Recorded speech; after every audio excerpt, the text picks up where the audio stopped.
Bun găsit, oameni buni! Numele meu este Nicolae.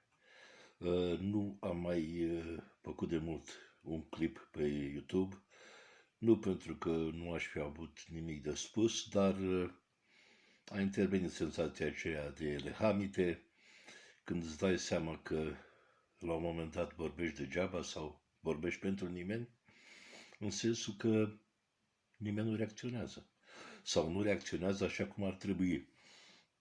Și când spun nu reacționează așa cum ar trebui, mă refer la faptul că toți românii care nu au probleme ca mine, locomotorii, sau toți românii care sunt capabili să meargă, deci nu au vreo infirmitate, vreun neajuns de ordin fizic, lipsiți de vedere, Doamne ferește, ar trebui la ora asta să fie în stradă. De ce? În primul rând pentru că este dreptul lor, constituțional. În al doilea rând pentru că situația o cere. Acum 36 de ani, la așa zisa Revoluție, de fapt lovitură de stat, au ieșit românii. Dar atenție, românii nu au ieșit atunci în stradă. Românii au fost scoși în stradă de Ceaușescu, de sistemul comunist, care a vrut, printr-un meeting de amploare, să stingă nemulțumire, să stingă furia provocată de atrocitățile de la Timișoara, începând cu data de 16 decembrie 1989. Și dacă tot au fost strânși acolo, a fost de ajuns o scânteie ca toată ura, toată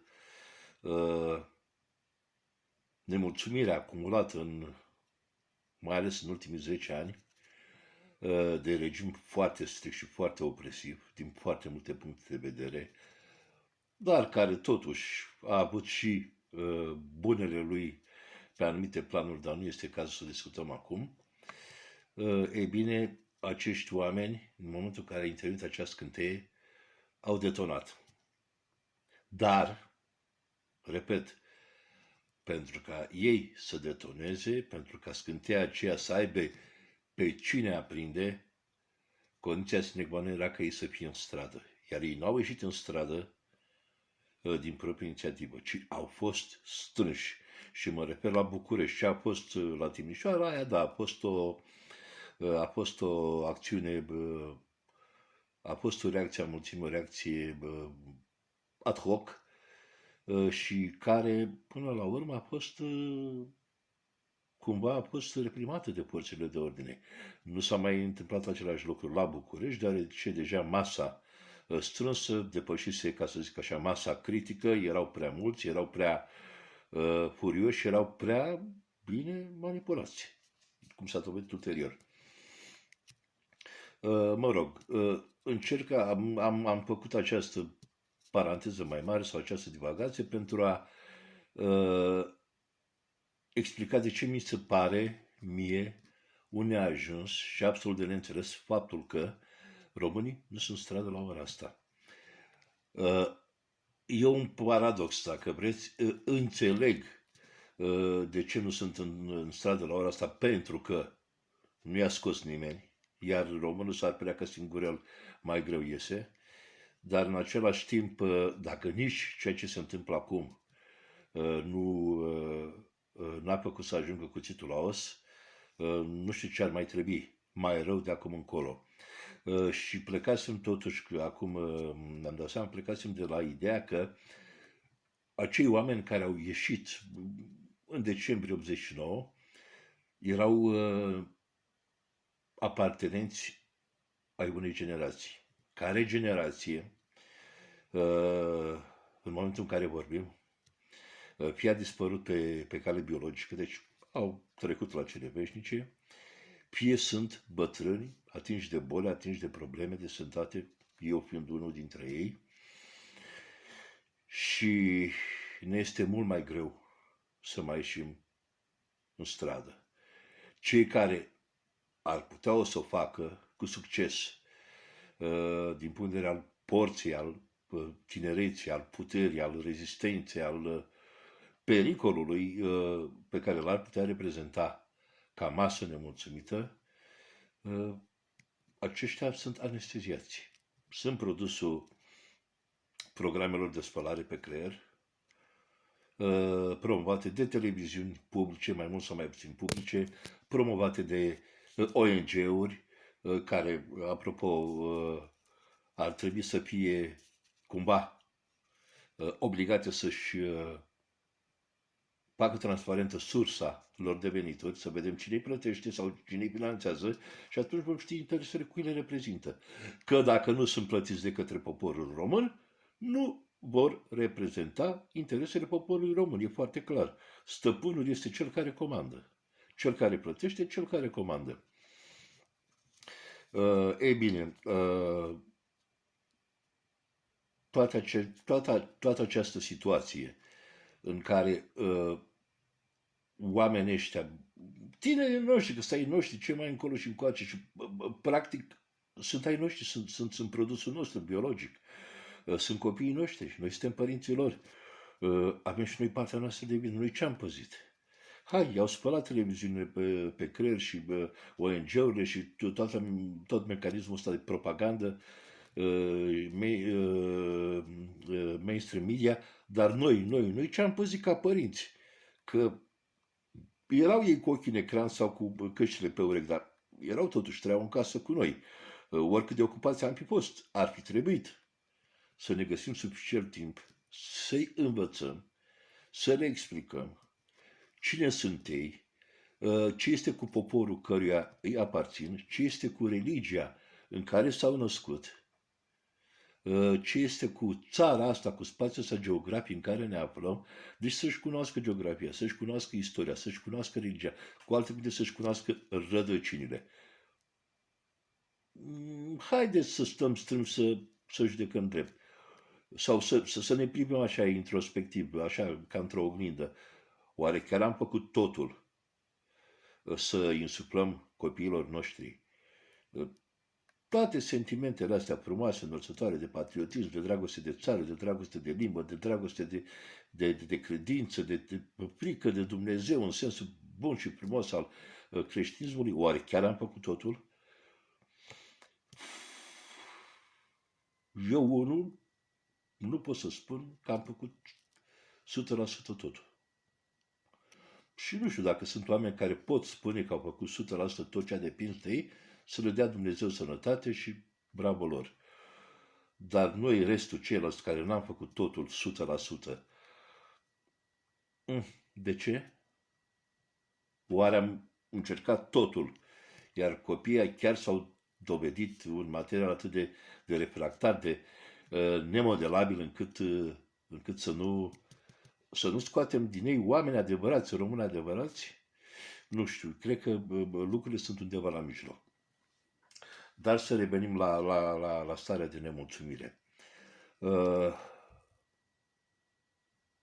Haideți să vedem, pentru cei care nu înțeleg de ce ar trebui să vorbim de o stare de nemulțumire. Să plecăm de la exemple absolut concrete. Între cei mai buni medici și asistenți medicali din sănătate, știți foarte bine, sunt români.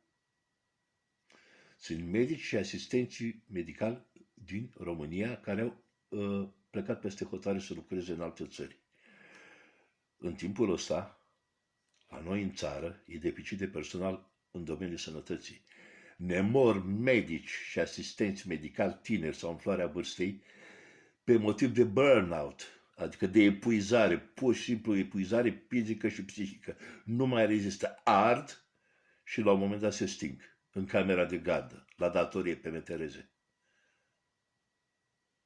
Acești oameni ar fi trebuit să aibă toate condițiile în care să-și profeseze meseria, să fie suficienți pentru numărul de pacienți existent sau care ar trebui să fie integrat în sistemul de sănătate, ceea ce nu e cazul la noi. De ce? Nu se vrea.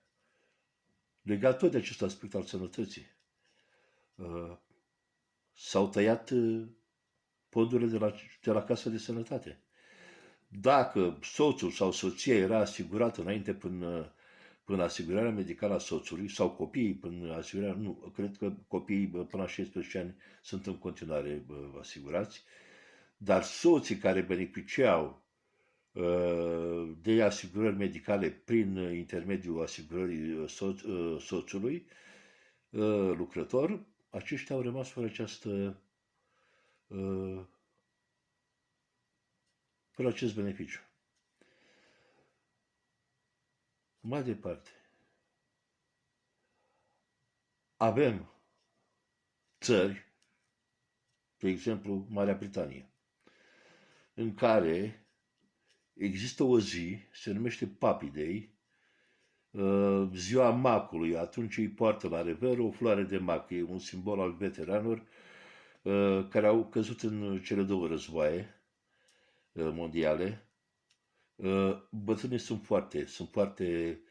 sunt denumiți seniori, senior citizens, cetățenii seniori, au gratuități peste tot, au foarte multe facilități, se bucură de foarte mult respect, iar pensia lor le permite să ducă un trai decent. În momentul în care, din vari motive, nu se mai pot descurca singuri, există așa numitele retirement centers, centre de retragere sau centre de pensionare, un fel de comunități în care ei locuiesc, participă la diferite activități, e ca un centru de activități pentru comunitatea respectivă și beneficiază evident de asistență medicală, de supraveghere, de ajutor. Adică eu, dacă vreți, un fel de casă de bătrân, dar cu o mult mai mare libertate de mișcare, libertate în sensul de independență a celor în vârstă, independență, adică nu depind atât de mult de ceilalți să-i ajute în rutina zilnică. Bătrânii noștri, pensii derizorii, li s-au tăiat acele ajutoare de bonurile de masă, li s-au tăiat acele ajutoare de căldură, pensia nu a mai fost, nu se întrevedea a mai fi indexată cel puțin în următorii câțiva ani, sau atâta vreme cât vor sta ăștia în continuare la guvernare. Deci paralele, dacă le facem, sunt absolut groaznice și în detrimentul situației noastre. Am înțeles, urmăream un podcast, cred că Sorin Constantinescu invitat la Dan Diaconescu. Apropo, mă bucur tare mult că domn Dănuț a reușit să redeschidă OTV-ul, care spunea că, conform unei statistici, sunt peste 100.000 de copii cu români, care se culcă plămânzi în fiecare seară. Se încrețește carnea pe tine. Numai când auzi așa ceva. Și în același timp sunt copii ucraineni care sunt veniți aici în România, care primesc, dacă nu mă înșel, în jur de 800 de euro lunar. Păi cum e așa posibil? Pentru unii mumă, pentru alții ciumă, iar acei alții fiind proprii tăi copii, ca țar, viitorul tău, cu alte cuvinte. Cei care trebuie să clădească România de mâine. Nu se poate așa ceva. Mamele sunt lăsate fără ajutoare. Femeile ucrainence care sunt aici, mamele ucrainence, păi să le vedeți ce mașini conduc. Haideți să vă spun o chestie, că din cauza problemelor pe care le-am locomotorii, obișnuiam să mă duc la Cacica. Apă sărată, un fel de spa, mai românesc, dar bun, făcea bine la sănătate. Și ca să evit naveta asta Dorohoi, unde locuiesc, și până la Cacica, sunt vreo 2 ore și ceva de condus, dus, întors, deci vreo 4 ore jumate, 5, ca popa le pierdeam. Și de multe ori mai luam cazare împreună cu accesul acele facilități, saună, piscină, jacuzzi și așa mai departe. Apă, piscină cu apă sărată. Dom'le, pe vremea aia aveam un Renault Megane. Bine, tot Renault Megane avem și acum. Era un Renault Megane adus pe care l-am luat în Anglia, cumpărat în Anglia, l-am adus în țară pentru că ne atașasem de el. Ne-a costat vreo 500 de lire să-l aducem în țară, când normal ar fi fost să-l vindem acolo, cât am plătit pe el, mă rog, dar ne-am atașat atât de mult încât nu l-am lăsat acolo, l-am adus cu noi și chiar și acum, după ce am luat o mașină, tot un Renault Megane, dar nou de data asta, încă l-avem. Nu l-am dat, nu l-am făcut fier vechi, nu știu, om vedea. Dar acum când vorbim încă e, dar nu despre asta, ba da, de fapt despre asta vreau să vorbesc, despre mașina noastră. Domnule, îți era rușine să parchezi acum un an, anul trecut, să parchezi la Cacica, vis-a-vis de complexul ăsta, Mărțișorul se numește societatea. Ți era rușine să parchezi de mașini cu număr de Ucraina, în care, nu știu, cea mai proastă marcă care să fi fost, nu știu, BMW sau nu știu ce marcă, că nu prea mă pricep la mașini și la mărci de mașini, ca să fiu sincer, dar toate era clar că sunt scumpe, mașini scumpe. Cazare? Nu mai era cazare. Erau lucrurile ocupate. Bun, dar măcar să poate intra. Păi nu se poate intra decât acolo, pentru că restul e un grup de ucraineni și e deja piscina acolo. Dom'le,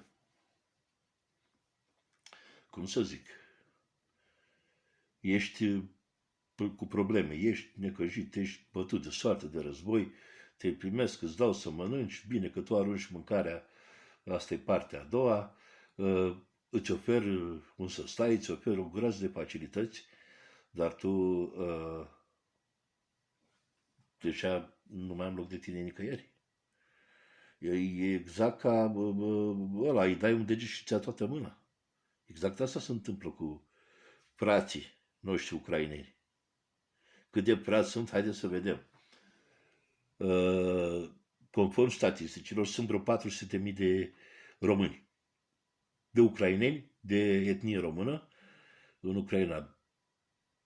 Sunt mai mult de atât. Cifra reală bate undeva peste 500.000 de români care trăiesc în Ucraina. Li s-au luat bisericile, li s-au luat dreptul de a-și vorbi propria limbă, li s-au luat dreptul de a învăța în propria limbă, nu mai au niciun fel de drept.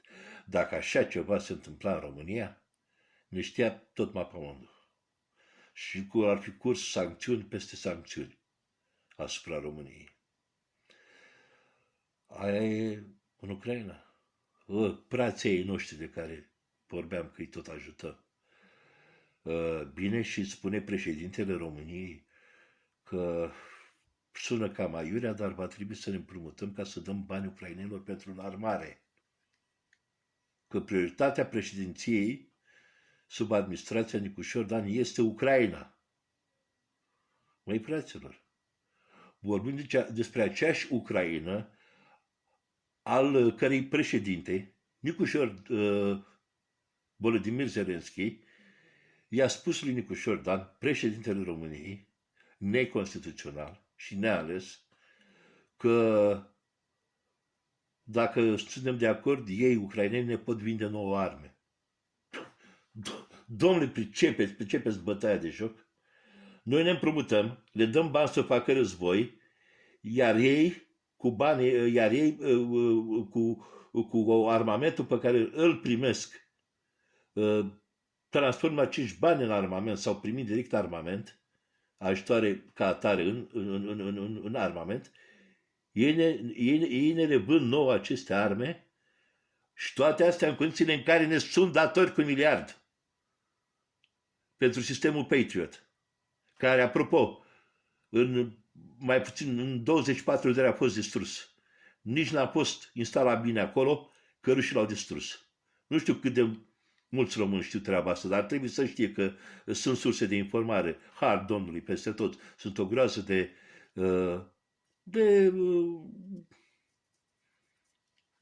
făcători de podcasturi, de emisiuni, de talk show-uri, care mai spun și adevărul. Asta s-a întâmplat cu Patriotul. Iar acest nesimțit de Zelenski vine și ne și propune la mișto în bătaie de joc ca ultimei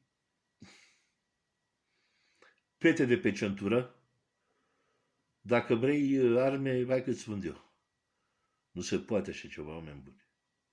Chiar am ajuns bătaia de joc nu știu, atât ne mai bagă și pe noi în seamă. Ucraina și Moldova. De ce? Că le dăm. Le dăm curent, le dăm gaze, le dăm...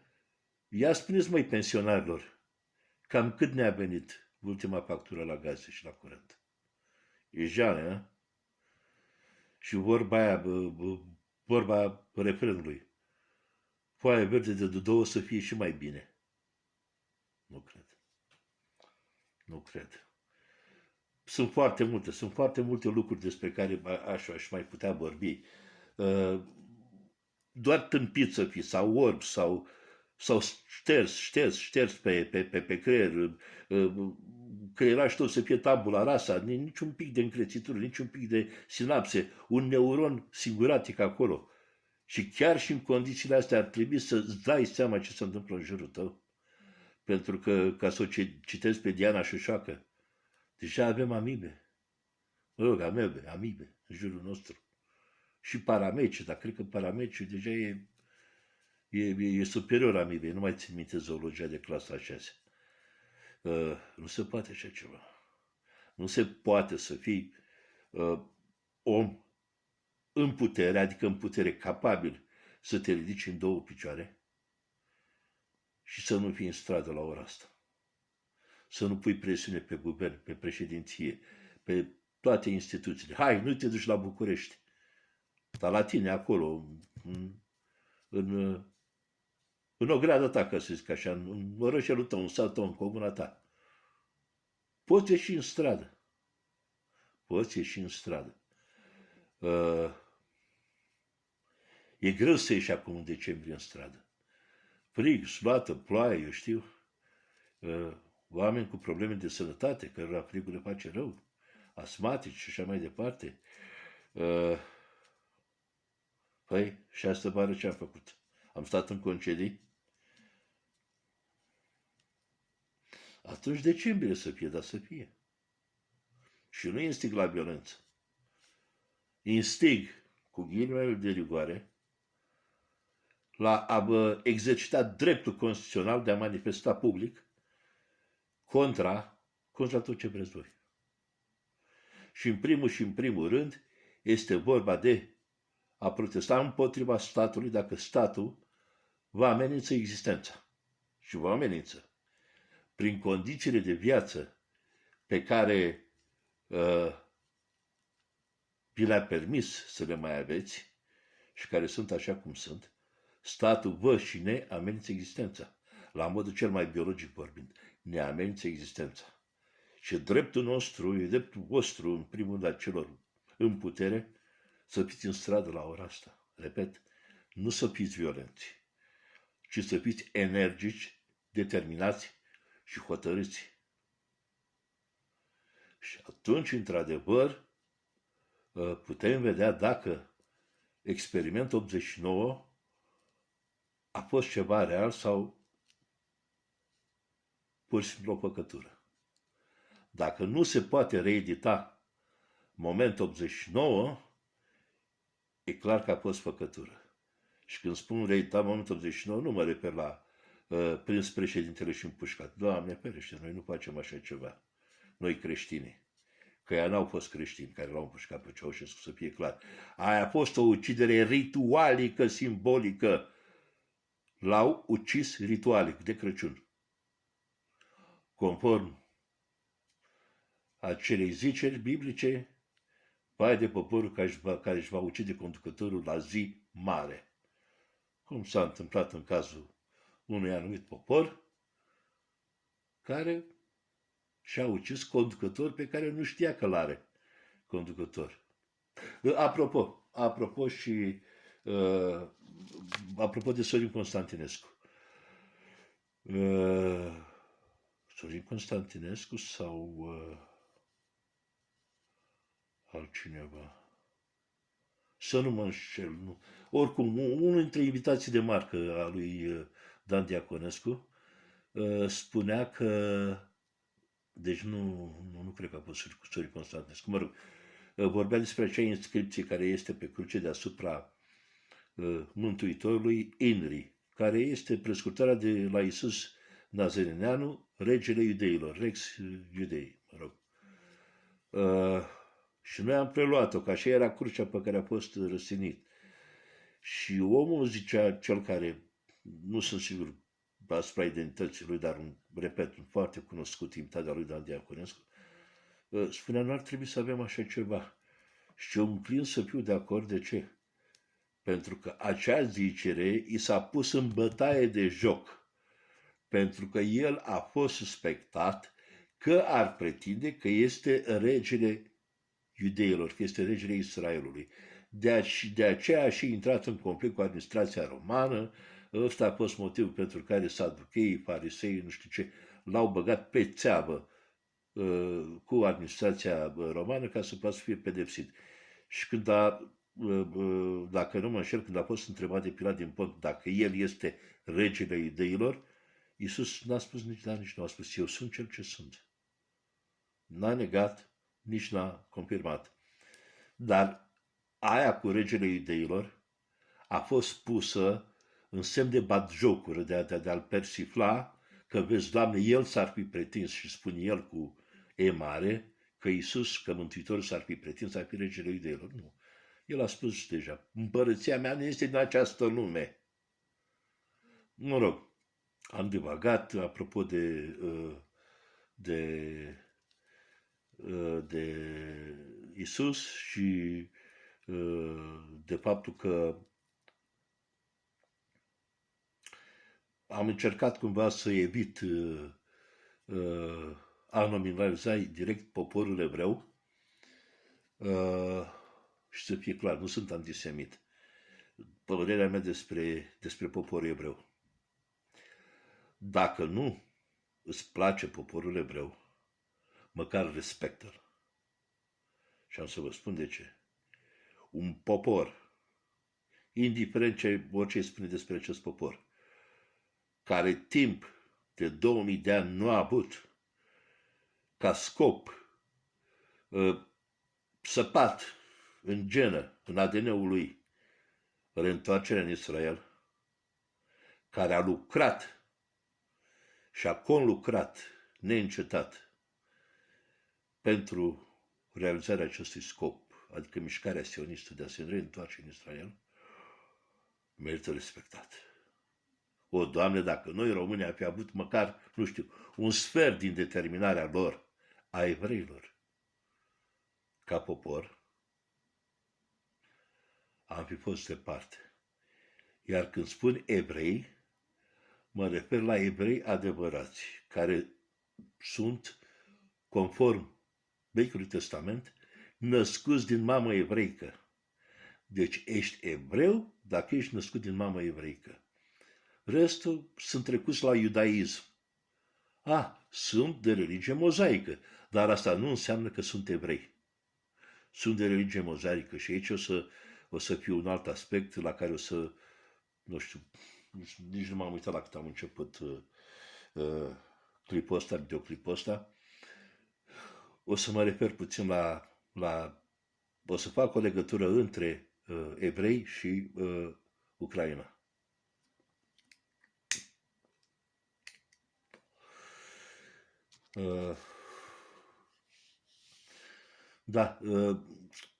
M-am luat cu vorba, m-am uitat de la ce plecasem în momentul în care am vrut să vorbesc despre evrei, că încercam să nu folosesc, și după aia am zis, dar de ce să nu-l folosesc? De ce să nu-l folosesc? Pentru că nu l-am folosit în mod peorativ, nu l-am folosit în mod antisemit, nu l-am folosit în semn de de lipsă de respect față de o anumită etnie sau rasă. Dar poate o să-mi aduc aminte contextul prin care, datorită căruia îmi trecuse în cap ceva legat de poporul evreu. Mă rog,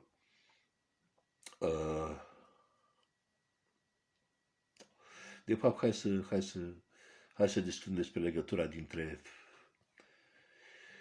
evrei și ce se întâmplă în Ucraina. Pentru că 2022 deja sunt 3 ani și jumătate, poate mai bine, de când se desfășoară această operațiune specială, căruia sunt de acord să-i spun, cel puțin eu și mulți alții, să-i spunem în continuare operațiune specială, pentru că atâta vreme cât niciuna dintre părțile beligerante, deși nu e război, da, beligerante, nu și-au declarat război oficial una altea. Deci Ucraina nu a declarat război Rusiei, Rusia, Federația Rusă, nu a declarat război Ucrainei. Deci, vorbim în continuare de o operațiune specială. Mă rog, când începuse operațiunea asta specială, în 24 februarie, parcă 24 februarie 2022, făceam parte dintr-o organizație patriotică, nu e un secret, se numește QAnon. Am petrecut o perioadă foarte, foarte frumoasă și foarte plină de învățăminte în acea organizație.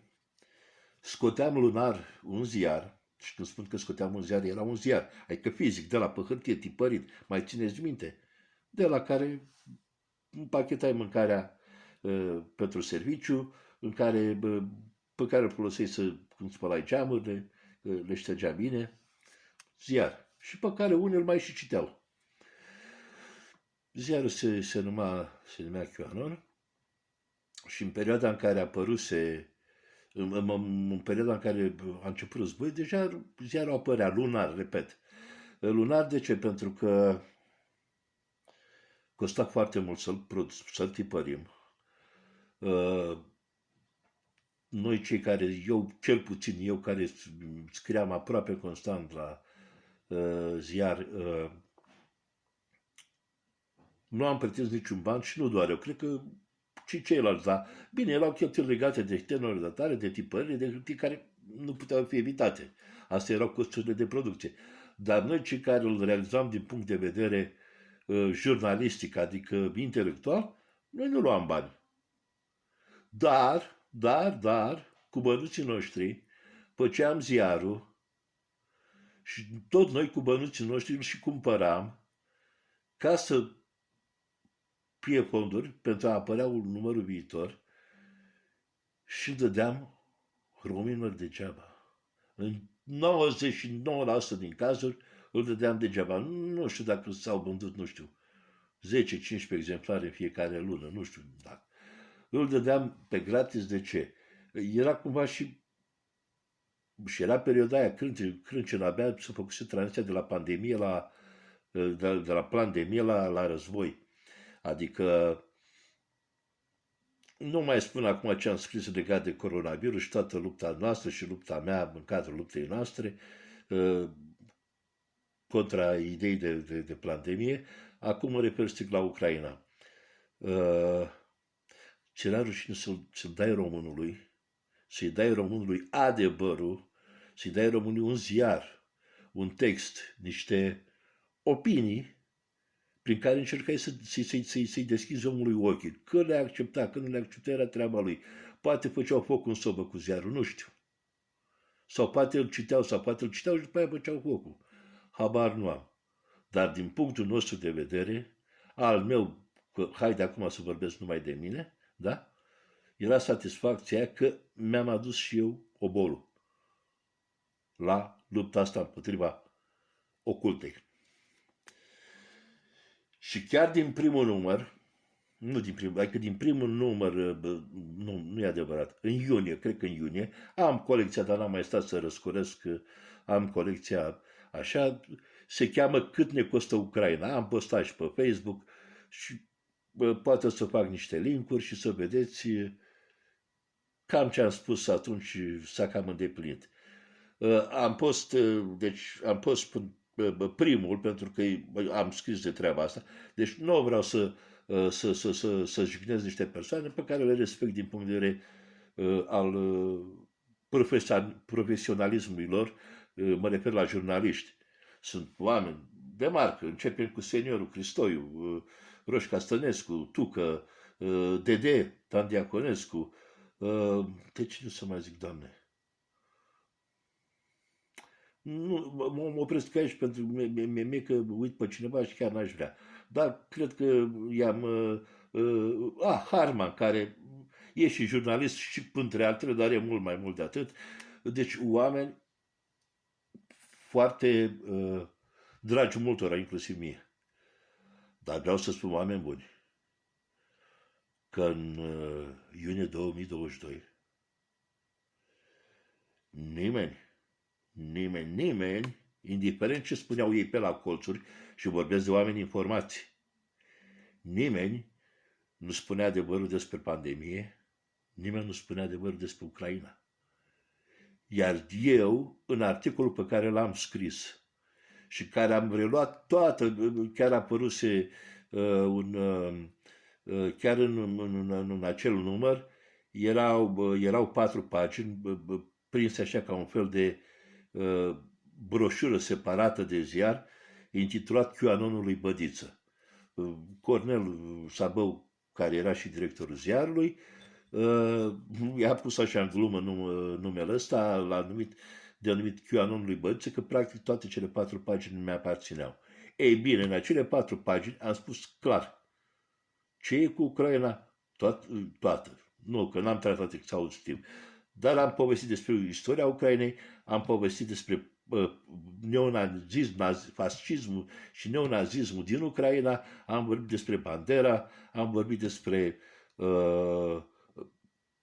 trupele SS care refuzau să mai iasă cu trupele ucrainene pe teren, că până și SS-ul se îngrozise de atrocitățile de care erau capabili ucrainenii, lui Bandera. Am vorbit despre detașamentul Azov, am vorbit despre borcanul de murături, despre gara aia, am uitat cum îi spune, în care erau ciuruite toate mașinile din parcare, da? Vezi, Doamne, au fost bombe care înainte de a atinge solul, se desfăceau în fragmente, ca niște șrapnele și...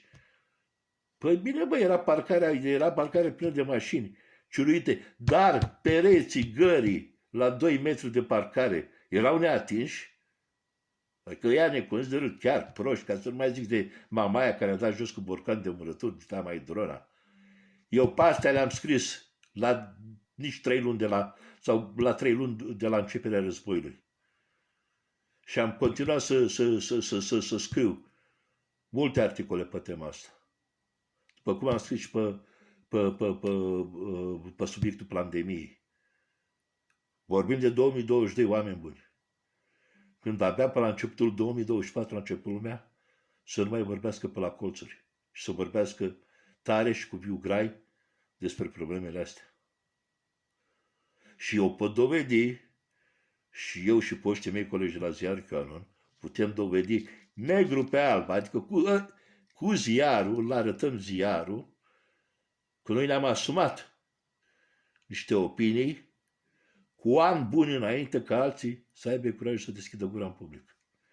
Asta apropo de vitejii ăștia care apar așa mai la spartul mingii. Da. Haideți să vă spun de ce nu o să fie prea curând pace în Ucraina. Să vă spun, hai că mă dau mare. De ce cred eu, oameni buni, că nu va fi prea curând pace în Ucraina? Mulți merg pe considerente geopolitice, mulți merg pe considerente istorice, pe considerente geostrategice, pe considerente de ordin economic, al resurselor prime, materiilor prime, al resurselor naturale. Sunt și toate acestea, sunt adevărate. O secundă, vă rog să... N-am mai vorbit de mult așa și de unul singur și mi s-a uscat și mie gura. Cafea, nu altceva.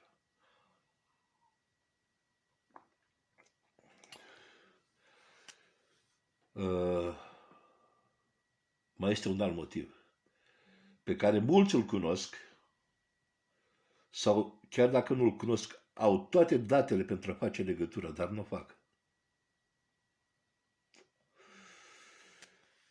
O secundă.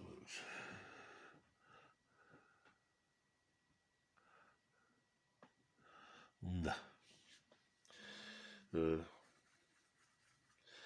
N-am mai intrat de mult, dar o să intru pe... O să-l postez pe YouTube clipul ăsta. Să vedem dacă îmi place. Dacă nu îmi place, nu-l mai postez, o șterg. Și că simt așa că nu prea am fost coerent sau n-am fost cursiv, adică vreau să spun atât de multe lucruri încât sar de la un subiect la altul, neavând un moderator, un interlocutor să mă readucă la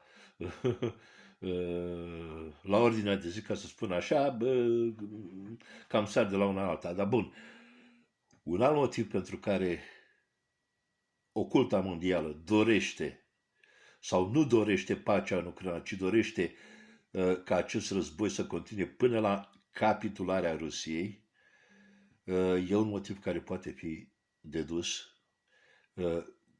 cu ajutorul unei imersiuni în istorie. Și vorbim despre o istorie de acum mai bine de un mileniu. De fapt, acum vreo 13 secole. Și va trebui să ne referim la Imperiul Khazar. Cred că mulți ați auzit Khazar, ocultă mondială, Imperiul Khazar. Da, cunoștințele astea mai trebuie legate. Sunt niște puncte care trebuie unite pe linii ca să ai global picture, imaginea de ansamblu.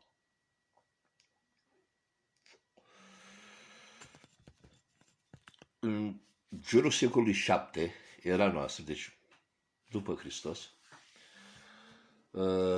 niște triburi, unii spun că de origine turcică, că vorbeau o limbă turcică, izvoarele sunt foarte împărțite.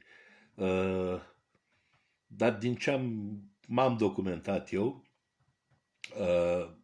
ci că ar fi fost mai multe triburi de origine turcică, venite undeva, unii spun că de prin stepele Asiei, ca și hunii, alții spun că de prin Orientul Mijlociu, undeva din zona sciitică iraniană, cam la granița dintre sciți și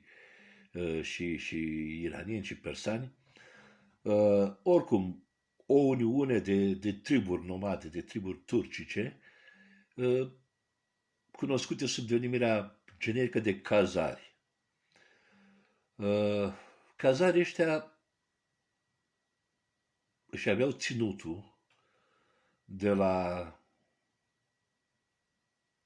în teritoriile din nordul, de la Marea Neagră până la Marea Caspică. Deci de la Nipru până încolo spre Georgia, spre Golful Persic. Spre Georgia, da, am zis bine. Un ținut foarte, foarte mare, foarte întins. La un moment dat, Kaganul era șeful suprem al Khazarilor. Denumirea era de Kaganat, iar titlul baștanului era Kaganul. Și cu băi de-l ajutau în conducerea tribilor s-au gândit așa, bă frate, religia noastră e, cum să spun, erau păgâni, adică idolatri. Adorau diferite zeități. Acum, la câți zei erau, fiecare adora pe câte unul sau pe câte doi sau pe câte toți.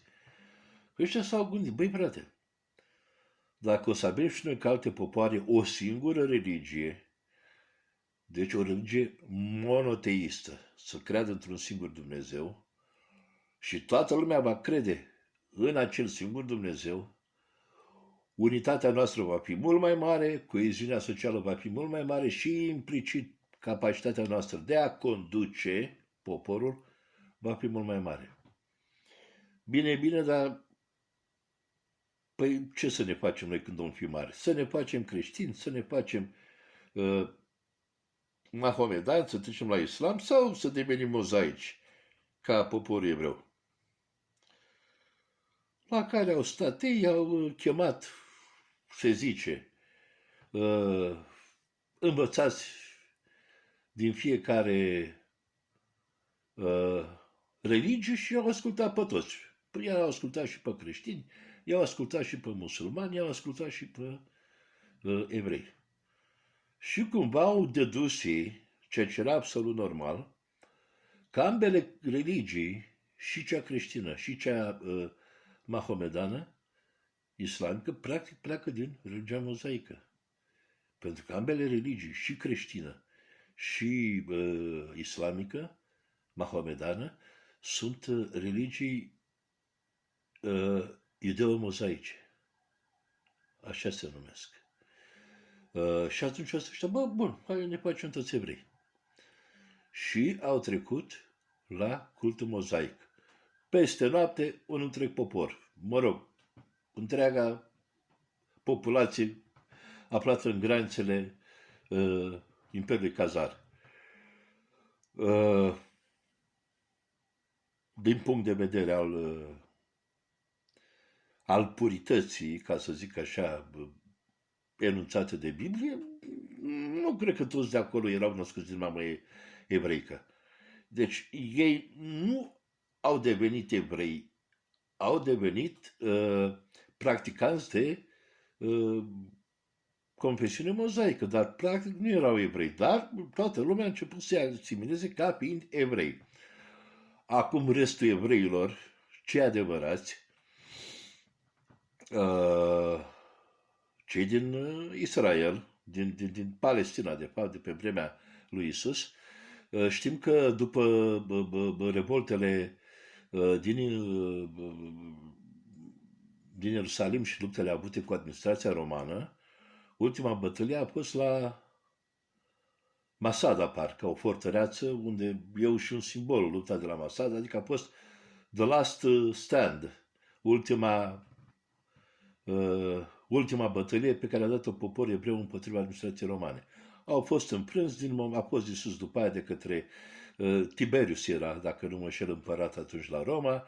Din ordinul lui a fost distrus pentru a treia oară templul sfânt, templul lui Solomon, care știm că a fost dărâmat de 2 ori și acum a fost dărâmat a 3-a oară și s-au cam împrăștiat evrei. S-au împrăștiat în lumea întreagă. Unii care erau pe linie genetică, pe linie de naștere evrei, sefarzii, și ceilalți care au adoptat după aia între timp alte confesiunea mozaică, așchenazi. Unde și-au găsit acești evrei refugiu? Că au fost așchenazi, că au fost sefarzi, și l-au găsit în 2 locuri. În primul rând și l-au găsit în Spania, în califatul de Cordova, care era condus de către dinastia almoravizilor, dacă nu mă înșel, da, almoravizii. Arabi din nordul Africii, da? Care știm că au cucerit Spania și până la Reconquista din secolul XV au tot fost jupânii Spaniei, cel puțin la părții de sud. Deci acolo erau acceptați și au mai fost acceptați unde? În Imperiul Khazar. La un moment dat, evrei din Spania începuseră să primească vești de la evrei din Cazaria, deci vorbim în jur de secolul 7-8, începuseră să primească vești despre cât de bine e acolo, ba chiar unii au trimis o delegație să ducă acolo, să vadă care e situația, într-adevăr. Acum, ce era cu Imperiul ăsta Khazar? Uh, era, era cum să spun eu, era un imperiu parazit. Altfel nu, da, ăsta e termen, era un imperiu parazit. Ei nu produceau, ei prădau și dișmuiau rutele comerciale. Dacă vă uitați pe hartă deasupra Mării Negre și a Caspicii, a Mării Caspice, trece în continuare drumul Mătăsii. Era cea mai importantă rută comercială care conecta estul cu vestul. Nu știu, tot am tendința să mă uit la mutra mea, nu să mă uit spre camera telefonului, dar încerc să mă corectez. Care, cum spun, era cea mai importantă rută. Tot ce trecea pe ruta aia, că era dus întors, deci în ambele sensuri, băieții taxau. Acum că taxau negustorii, era una, dar pe de altă parte ei mai cereau și tribut celor din zona adiacentă. Cine era în partea lor de răsărit? Statul rus. Și când spun statul rus, nu spun că era Rusia. Exact așa se numea ținutul. Ținutul rus. Ținutul rus, care a fost întemeiat, după cum spun izvoarele vremii, de către vikingii veniți din partea de nord a Europei, dinastia Ruric. Unul din fiii lui Ruric a fost prințul Oleg, iar prințul Oleg l-a avut pe Igor, prințul Igor. E și, cred că Boris Godunov, e și opera Prințul Igor. Ei, fiul lui Igor, pe nume Sviatoslav I, prinț al Chievului, ce face? La un moment dat, sătul de atâta tribut cât trebuia să le dea el cazarilor, a pus mâna pe sabie și a mai luat cu el pârtați și la 870 cucerește Imperiul Cazar. Deci Nea Ivan nebunul de la Est, adică Sviatoslav, adică rușii, adică strămoșii rușilor, vorbim despre un reprezentant al dinastiei Ruric, care a domnit inclusiv prin Ivan cel Groaznic. Da? Până Ivan cel Groaznic și cred că a fost ultimul descendent al dinastiei Ruric, nu sunt sigur. După aia au venit Romanovii și mă rog. Deci rușii, strămoșii rușilor, acum mai bine de 1000 de ani, au distrus Imperiul Cazar. Ucraina de astăzi este vatra fostului Imperiu Cazar. Dincolo de orice considerente de ordine economic. Uite, vorbesc și stau cu țigara neaprinsă de nu știu când, ceea ce e total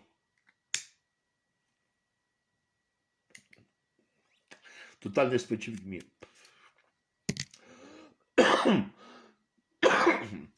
Deci strămoșii rușilor, acum mai bine de 1000 de ani, la 870, au distrus Imperiul Cazar și au pus pe fugă în toată lumea. Și în toată lumea au ajuns. Pentru cazari, de fapt pentru urmașii cazarilor de atunci, care sunt exponenții ocultei mondiale sau mari finanțe din ziua de astăzi, e mai mult decât o ambiție economică, politică, geografică, militară. Este, dacă vreți, o legacy, este o moștenire pe care trebuie să o ducă mai departe și anume să distrugă statul rus, să distrugă Federația Rusă, care sunt urmașii statului rus de sub conducerea lui Sviatoslav I, de prinț de Kiev. Deci, oameni buni, Miza este dincolo de ceea ce se vede. Miza este o luptă care durează de mai bine de un mileniu, care durează de 130 și cu 26, 156 de vreo 1156 de ani. Dacă n-am greșit la aritmetică, deci aproape 12 secole. De când ăștia urmăresc să se răzbune și să distrugă la rândul lor statul rus, așa cum statul rus le-a distrus lor imperiul la 870. Cam asta e problema cu Ucraina, cam asta e problema cu fostul Imperiu Cazar, cam asta e problema cu războiul din Ucraina și de ce cred eu că nu se va termina prea curând? Pentru că idioții de globaliști, de ocultiști, vor încerca cât mai mult să tragă de timp. De-aia îl șuntează pe Trump, de-aia tot, apropo, ăsta e un tricou cu, e pe invers, cu Trump. Așa.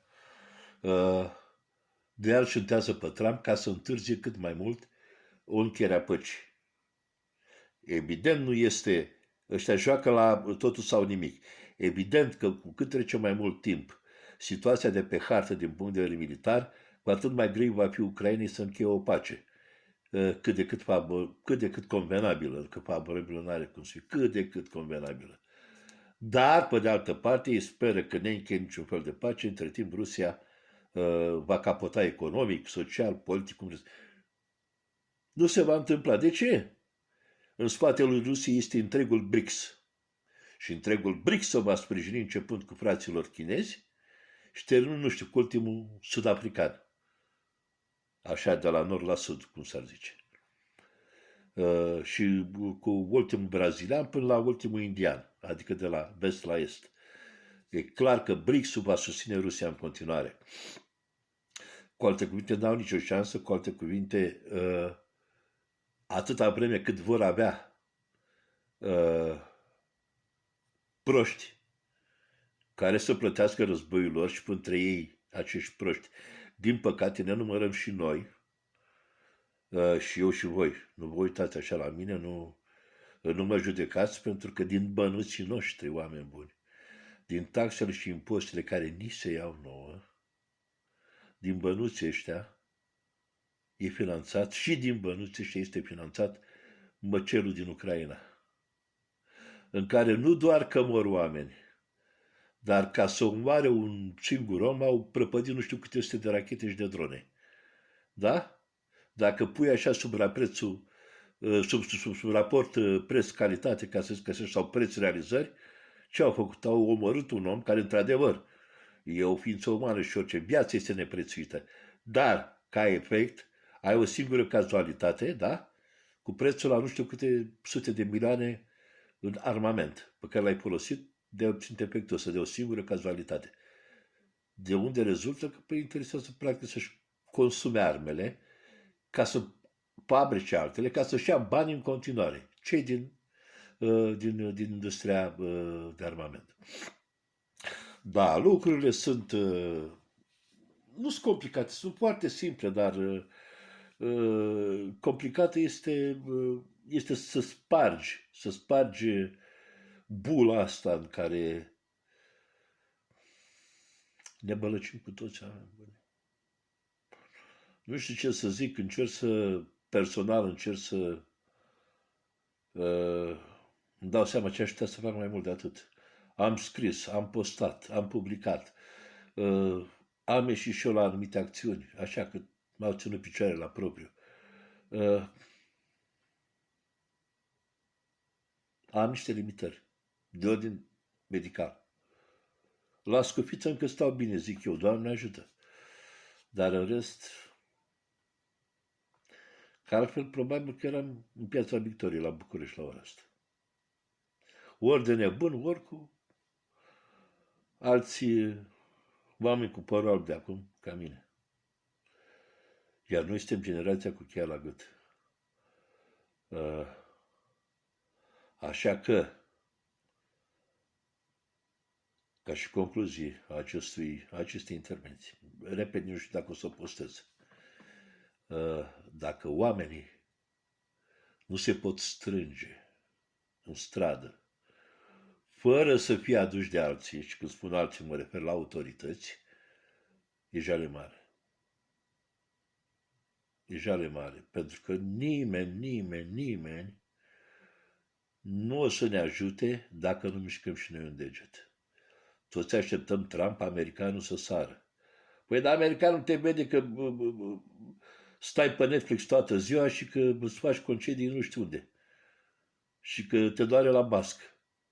Dacă Trump te vede că ai încasat bulane în cap și 2-3 gloanțe de la porțile de intervenție într-o piață publică, indiferent care ar fi aia, că e Victorie, că e universități, că e nu știu ce oraș, pe acea americanul s-ar putea să intervină. Pe considerente de democrație, pe considerente umanitare, pe ce considerente vreți voi. De drept la exprimare și mai departe. Dar dacă tu stai ca român, noi stăm ca români și doar ne dăm deștepți, cum fac eu acum, pe YouTube, pe platforme sociale și atât, n-am făcut nimic. Așa că, dragii mei, treziți-vă. Sper pe curând.